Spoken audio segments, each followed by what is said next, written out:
रहे हैं, अब्बास के बाजू कट गए, हुसैन माथे की आंखों से देख रहे हैं, हजरत हुर को शहीद कर दिया गया, हुसैन माथे की आंखों से देख रहे हैं। आप अंदाजा तो करो ये कौन सा दिन है, ये ढोल बजाने का दिन है, ये नाचने गाने का दिन है, ये शराब पीने का दिन है। अरे लानत है ऐसे लोगों पर जिन्होंने मोहब्बत हुसैन को ढोल में समझ लिया है कि ये ढोल बजाने का दिन है। तुम्हारे घर में जनाजा रखा हो, क्या ढोल बजा पाओगे? तुम्हारे 18 साल के भाई और बेटे का जनाजा हो, मुझे बताओ क्या तुम ढोल बजा सकते हो? अल्लाह अकबर। आप अंदाजा तो लगाइए, लोग कह रहे हैं हुसैन की मोहब्बत में ढोल बजा रहे हैं, लेकिन याद रखना जब करबला का मंजर देखोगे, 22,000 का लश्कर एक तरफ और एक तरफ मेरे आका हुसैन।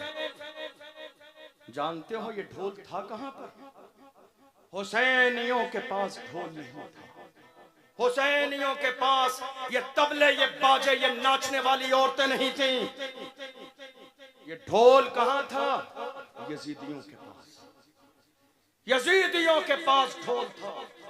इसलिए कि यजीद की खिलाफत के मसले में उसके एतबार से सबसे बड़ी रुकावट मेरे आका हुसैन थे, और वो ये जानता था हुसैन को मार दिया जाए तो मेरे रास्ते की रुकावट हट जाएगी, और जब हमारे रास्ते की रुकावटें हट जाती हैं तो हम जश्न मनाते हैं। इसीलिए ये ढोल, ये बाजे, ये नाचने गाने का सारा इंतजाम यजीदी लेकर आए थे कि थोड़ी देर में हुसैन के खानदान को मिटा दिया जाएगा और उसके बाद जश्न मनाया जाएगा। मगर उन यजीदियों को अंदाजा न था थोड़ी देर में न नामे हुसैन मिटेगा, न जिक्र हुसैन मिटेगा, न हुसैन की महफिल मिटेगी। नामे हुसैन का मसला ये है कयामत तक रहेगा, यूं ही उनका चर्चा रहेगा। बड़े खाक हो जाएं जल जाने वाले, मिट गए मिटते हैं मिट जाएंगे, दुश्मन तेरे न मिटा है न मिटेगा कभी चर्चा तेरा। हुसैन का नाम जिंदा है, हुसैन का काम जिंदा है, हुसैन का किरदार जिंदा है,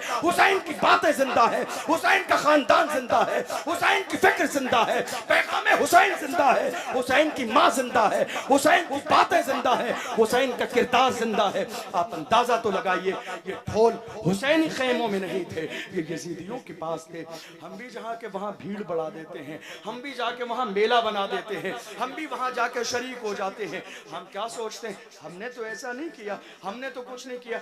याद रखिए जो गुनाह की जगहों पे जाके भीड़ बढ़ाता है वो भी गुनाह में बराबर का शरीक होता है। अगर इस गलत काम से आप मुत्तफिक नहीं हो, बाइकाट करो अपने अंदाज में, अलल ऐलान जमाने के सामने कहो ये गलत है, ये नाजायज है, हराम है। हमें इस बात की कोई परवाह नहीं है, किसी को बुरा लगता है तो लगता रहे, कोई नाजायज नहीं समझता है ना समझे, कोई बुराई करता है करता रहे। हम ऐसे लोगों की रजा को जूती की ठोकर पे रखते हैं। तुम्हारी मर्जी से दीन न चलेगा, दीन मेरे रसूल का दीन है, जिसको बचाने के लिए हुसैन ने करबला में पूरे कुनबे को शहीद कराया है, मगर यजीद के हाथों में हाथ न दिया। आप अंदाजा तो लगाइए 10 मुहर्रम का जब दिन आता है, ज़ोहर की नमाज का वक्त है, हमारे ताज़िये निकाले जा रहे हैं, मस्जिद के नीचे से ताज़िया निकलता चला जा रहा है, लोग ढोल बजाते चले जा रहे हैं, मस्जिद में अजानें हो रही है, मगर किसी को कोई ख्याल नहीं, मस्जिद में तकबीर पढ़ी जा रही है, किसी को कोई ख्याल नहीं, मस्जिद में ज़ोहर की नमाज हो रही है, किसी को कोई ख्याल नहीं। कौन है ये? हुसैनी है, हुसैनी। कैसे हुसैनी है? हुसैन इसी चीज का नाम है। आओ मैं बताऊं, आओ मैं बताऊं हुसैन ने यजीद से क्या कहा। मेरे आका हुसैन ने यजीद के हाथों में हाथ नहीं दिया। जानते हो क्यों? मेरे आका ने फरमाया नहीं, यजीद भले ही सहाबिये रसूल का बेटा है, यजीद भले ही सहाबिये रसूल का बेटा है, मगर बेनमाजी है, इसलिए इसके हाथों में हाथ नहीं दूंगा। नमाज छोड़ने वाले तो ये दावा कर रहे हैं हमारे हाथों में हुसैन का दामन है। हुसैन फरमाते हैं बेनमाजी को अपना हाथ नहीं दूंगा, शराबी को हाथ नहीं दूंगा, जुआरी को हाथ नहीं दूंगा। लोग सोच रहे हैं हमारे हाथों में हुसैन का दामन है। हुसैन ने फरमाया बेटा भले ही सहाबी का हो, बेनमाजी है तो उसके हाथ में हाथ न दिया जाएगा। दीन पर अमल करने वाला नहीं है तो उसके हाथों में हाथ न दिया जाएगा। शरीयत की मजाक बनाता है, उसके हाथों में हाथ न दिया जाएगा। रसूल के दीन की परवाह नहीं करता है, उसके हाथों में हाथ न दिया जाएगा। मुस्तफा की शरीयत की इज्जत नहीं करता है, उसके हाथों में हाथ न दिया जाएगा। ये मिजाज हमें हजरत मौला हुसैन ने बताया है। ये तकरीर नहीं है, ये हकीकत है। हर मुसलमान की जिम्मेदारी है कि अपने घर की औरतों को रोकने की कोशिश करे।